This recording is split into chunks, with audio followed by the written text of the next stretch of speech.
I did my research paper on Ariel Castro, the Cleveland bus driver who kidnapped and tortured and raped 3 young women for over a decade.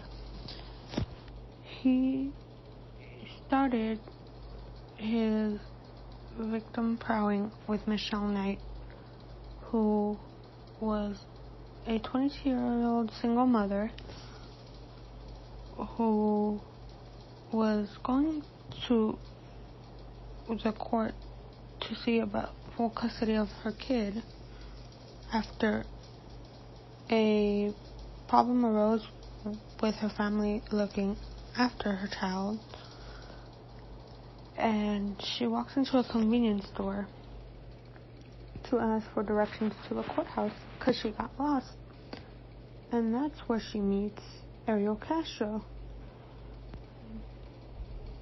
And he tells her, I know where the courthouse is, and I'll take you.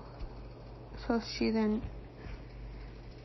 gets in his car, and they drive. They don't go to the courthouse. They end up going to his house, where he has told her he'll give her a puppy,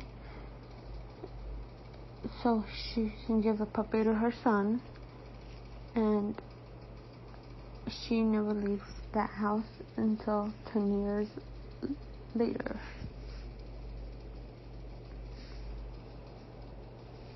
And then a year or 2 later, he goes on the prowl again, and he comes down, he goes to Burger King, sees a young teenage girl who has just come out of Burger King after her work shift. And that girl is Amanda Berry, who was about to turn 17, but she comes across the car, and he asks her, oh, my son works at, he tells her, my son works at Burger King, do you know him? She's like, yeah, I do. And she gets in the car, phones her mother, tells her, oh, I have to ride home, don't worry about me. But yet, she never makes it home, because Ariel Castro once again drives the victim to his house, where he sexually molests her and rapes her and beats her and starves her, period. And then a year or 2 later, after he had kidnapped Amanda, he goes and kidnaps the best friend of his youngest daughter, who at the time was going to the same middle school as his youngest daughter, and that would be Gina de Jesus, who was 14 at the time. And he goes and comes up to her with his car, and he asks her, have you seen my daughter? And she's like, yeah, she's that way, she went that way. And she then gets in the car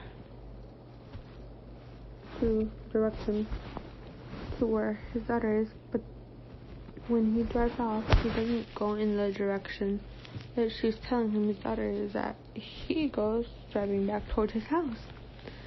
And then they get to his house. He sexually molests her